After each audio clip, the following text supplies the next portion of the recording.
क्या ज्यादा credit card होने से लोन रिजेक्ट हो सकता है? तो दोस्तों, बहुत सारे लोग ये सोचते हैं कि जितने ज्यादा क्रेडिट कार्ड्स उतना लोन मिलने में आसानी, लेकिन रियलिटी थोड़ी अलग है। तो हम नीचे पूरा एक्सप्लेनेशन के साथ देखेंगे कि कौन सी सिचुएशन में आपको लोन मिल सकता है, कौन से में आपका लोन नहीं हो सकता है। इसके पॉजिटिव और नेगेटिव दोनों इम्पैक्ट है ज्यादा क्रेडिट कार्ड के। तो वन बाय वन हम उसको डिटेल में जानने का कोशिश करते हैं।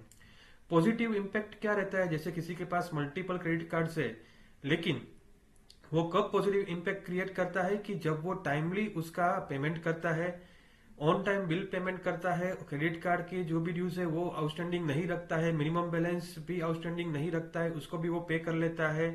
तो और वो क्रेडिट कार्ड 1 2 3 साल से कंटिन्यूस यूज करके उसको यूटिलाइज कर रहा है, तब उसके लिए पॉजिटिव इम्पैक्ट क्रिएट होता है। एग्जाम्पल के तौर पे अगर कोई बंदा 5 साल से क्रेडिट कार्ड यूज कर रहा है, सभी बिल्स मिनिमम बैलेंस सब कुछ वो टाइम पे करता है, तो उसका क्रेडिट प्रोफाइल स्ट्रांग होता है, तो लोन मिलने के चांसेस बढ़ जाते हैं। सेकंड ऑप्शन ऐसा बंदा है कि जिसके पास बहुत सारे क्रेडिट कार्ड्स है, लेकिन उसका यूटिलाइजेशन रेशियो जो है वो मैं आपको समझाता हूँ क्या होता है। वो अगर ज्यादा है, कोई कोई बार या ज्यादा बार लेट पेमेंट किया है, बहुत सारी क्रेडिट कार्ड की इंक्वायरीज, ये बहुत इंपॉर्टेंट फैक्टर है कि आप भले क्रेडिट कार्ड लो नहीं, लेकिन इंक्वायरीज भी अगर आपके सिबिल में बोल रही है तो भी आपके लोन के ऊपर वो नेगेटिव इम्पैक्ट करता है। और टोटल क्रेडिट का ज्यादा एक्सपोजर, तो वो भी आपके जो क्रेडिट लोन है उसके ऊपर ज्यादा इम्पैक्ट होता है। अभी ये क्रेडिट यूटिलाइजेशन रेशियो क्या है उसको हम समझते हैं, और बैंक कैसे कैलकुलेशन करती है उसको। उसका फॉर्मूला है used credit divide by total credit limit. मान लो आपके पास 5 लाख तक का क्रेडिट लिमिट है, और उसमें से आपने 3.5 लाख यूज कर लिए, तो आपका यूटिलाइजेशन कितना हुआ है? 70%।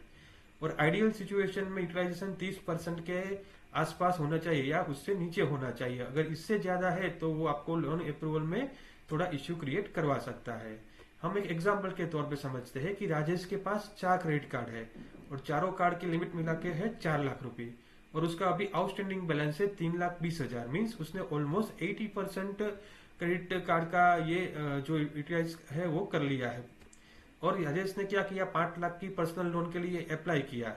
बैंक में क्या, जब भी बैंक का सॉफ्टवेयर या कोई भी मैनुअल एनालिसिस करता है, तो सबसे पहले उसका आ जाता है हाई क्रेडिट यूटिलाइजेशन और हाई एग्जिस्टिंग डेप्थ। तो ये दोनों वजह की वजह से उसका सैलरी अच्छा है, उसका पेमेंट टर्म्स अच्छा है, पास्ट पेमेंट रिकॉर्ड अच्छे है, लेकिन ज्यादा यूटिलाइजेशन की वजह से उसका लोन रिजेक्ट हो जाता है।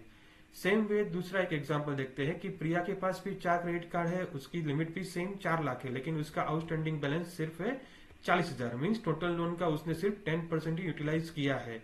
उसका भी सैलरी सैलरी सिविल सब कुछ सेम राजेश जैसा है, लेकिन ये केस में ये उसका यूटिलाइजेशन कम होने की वजह से प्रिया को क्रेडिट कार्ड के तौर उसके ऊपर लोन मिल जाता है। तो जितना अच्छा आप यूटिलाइज, जितना कम यूटिलाइज करोगे, उतना आपके लोन मिलने के चांसेस काफी बढ़ जाएंगे।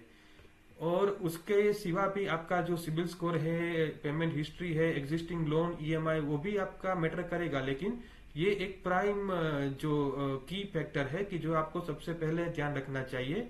उसके अलावा लोन के लिए ये सभी जो है फैक्टर्स, ये तो इम्पेक्ट करने ही वाले हैं। तो आई होप ये वीडियो से मैं आपको कुछ वैल्यू दे पाया हूँ। If so then please subscribe.